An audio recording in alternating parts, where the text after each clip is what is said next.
എൻസൈക്ലോവിങ്സിന്റെ പുതിയൊരു വീഡിയോയിലേക്ക് നിങ്ങൾക്ക് ഏവർക്കും സ്വാഗതം. ഈ വീഡിയോയിലൂടെ നിങ്ങളുമായി ഷെയർ ചെയ്യുന്നത് സ്ത്രീ സുരക്ഷാ പെൻഷനുമായി ബന്ധപ്പെടുത്തി വന്നിട്ടുള്ള ചില പ്രധാനപ്പെട്ട അപ്ഡേറ്റുകളാണ് ഉൾപ്പെടുത്തിയിട്ടുള്ളത്. നമ്മുടെ വീഡിയോ സാധ്യമായി കാണുന്ന സുഹൃത്തുക്കളാണെങ്കിൽ ആദ്യമേ തന്നെ ചാനൽ ഒന്ന് സബ്സ്ക്രൈബ് ചെയ്യുക.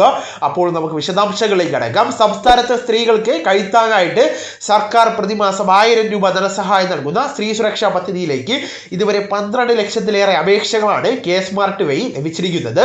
അപേക്ഷകൾ ഇനിയും നൽകാവുന്നതാണ് എന്നതിനാൽ തന്നെ 20 ലക്ഷം വരെ അപേക്ഷകൾ ലഭിച്ചേക്കുമെന്നാണ് സർക്കാർ പ്രതീക്ഷിക്കുന്നത്.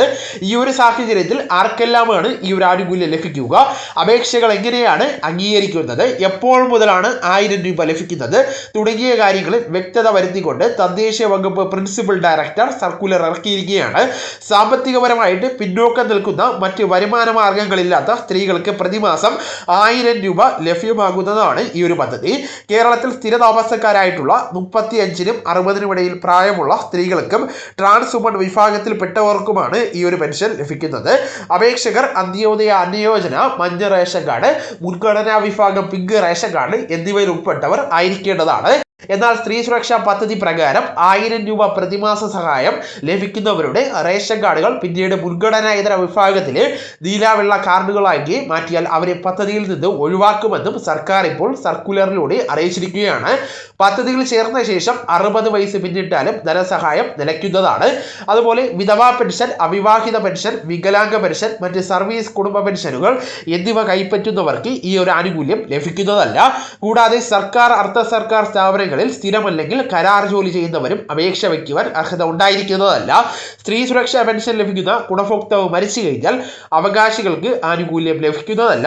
എല്ലാ ഗുണഭോക്താക്കളും പദ്ധതി മാനദണ്ഡങ്ങളുടെ പരിധിയിൽ വരുന്നുവെന്ന് കാണിക്കുന്ന സ്വയം സാക്ഷ്യപ്പെടുത്തിയ സത്യപ്രസ്താവന നൽകേണ്ടതാണ്. 1 മാസമോ അതിലേറെയോ ഏതെങ്കിലും കേസിൽ റിമാൻഡ് ചെയ്യപ്പെടുകയോ ജയിലിൽ അടയ്ക്കപ്പെടുകയോ ചെയ്താലും ആനുകൂല്യത്തിനുള്ള അർഹത നഷ്ടപ്പെടുമെന്ന് നേരത്തെ തന്നെ സർക്കാർ വ്യക്തമാക്കിയിട്ടുണ്ട്. തദ്ദേശീയ സ്വയംഭരണ വകുപ്പിന്റെ കെ-സ്മാർട്ട് വെബ്സൈറ്റ് വഴിയാണ് അപേക്ഷകൾ സമർപ്പിക്കേണ്ടത്. ഇതിനായിട്ട് വേണ്ട രേഖകളിൽ പ്രധാനമായിട്ട് പ്രായം തെളിയിക്കുന്ന രേഖയാണ്. അതിനായിട്ട് ജനന certificate, school certificate, licence, passport ഇതൊന്നുമില്ലാത്തവർക്ക് മെഡിക്കൽ സർട്ടിഫിക്കറ്റ് എന്നിവയിൽ ഏതെങ്കിലും സമർപ്പിക്കാവുന്നതാണ്. അതുപോലെ ആധാർ കാർഡിൻ്റെ കോപ്പി, IFSC കോഡ് സഹിതമുള്ള ബാങ്ക് അക്കൗണ്ട് വിവരങ്ങൾ, പദ്ധതിക്ക് അർഹരാണെന്ന് സ്വയം സാക്ഷ്യപ്പെടുത്തിയ സത്യപ്രസ്താവന എന്നിവയും നൽകേണ്ടതാണ്. ഓൺലൈനായിട്ട് കെ-സ്മാർട്ട് ആപ്ലിക്കേഷൻ വഴി നൽകുന്ന അപേക്ഷകൾ തദ്ദേശ സ്ഥാപന സെക്രട്ടറി അപ്രൂവൽ ചെയ്ത ശേഷം അടുത്ത ഭരണസമിതി യോഗം അംഗീകരിക്കുന്നതോടുകൂടി ധനസഹായത്തിന് അർഹത ഉണ്ടായിരിക്കുന്നതാണ്.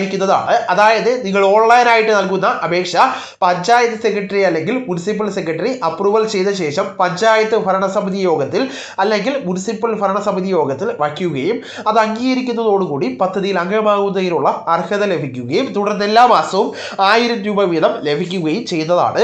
ട്രാൻസ് വനിതകളുടെ അപേക്ഷകൾ സാമൂഹ്യനീതി വകുപ്പിലെ ജില്ലാ ഓഫീസർമാർ പരിശോധിച്ച ശേഷമാണ് തദ്ദേശ സ്ഥാപനങ്ങൾക്ക് കൈമാറുക എന്ന പുതിയ അറിയിപ്പും സർക്കുലർ പ്രകാരം പുറത്തു വന്നിട്ടുണ്ട്.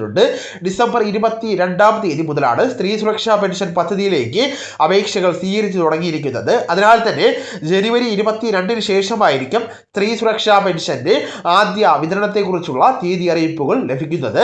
ഔദ്യോഗികപരമായിട്ടുള്ള അറിയിപ്പുകൾ വരുമ്പോൾ നിങ്ങളെ കൃത്യസമയത്ത് തന്നെ അറിയിക്കുന്നതാണ്. വളരെ പ്രധാനപ്പെട്ട ഈ വിവരങ്ങൾ നിങ്ങളുടെ സുഹൃത്തുക്കളിലേക്കും മറ്റ് ഗ്രൂപ്പുകളിലേക്കും കൂടെ ഷെയർ ചെയ്യുക. നമുക്ക് തുടർന്നും വിജ്ഞാനപരമായിട്ടുള്ള മറ്റ് വീഡിയോസും ആനുകാലിക വിവരങ്ങളുമായിട്ട് വീണ്ടും കാണാം. അതുവരെ ഗുഡ് ബൈ.